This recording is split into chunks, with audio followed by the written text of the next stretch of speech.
but for education purposes.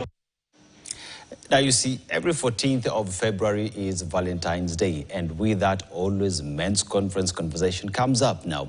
Men have been challenged to help fight the rising cases of femicide in the country. During a men-only conference hosted by Abel Mutua, men were also urged to speak freely about issues facing them to avoid falling into depression. Over 170 cases of femicide were recorded in the year 2024 alone. Ukiamka ununue gazeti, upate ule msichana uliona akikomongwa kwa club, ameaga na haukusema kitu. Unafikiria hiyo kitu itafanya ufeel aje?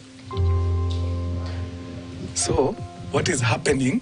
Tunakuwa desensitized from hizi vitu. Yani tunafanyishwa violence against women ikaendi kama ni mambo yao tu.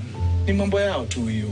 And that's where we go wrong. I think I'm one of the most recent victim because my mom was killed like almost 2 months ago due to the same issue. Yeah. But mine was a different case because Niki tried to join dots of how he was killed. He was killed not because of it's because thugs wali break into the house.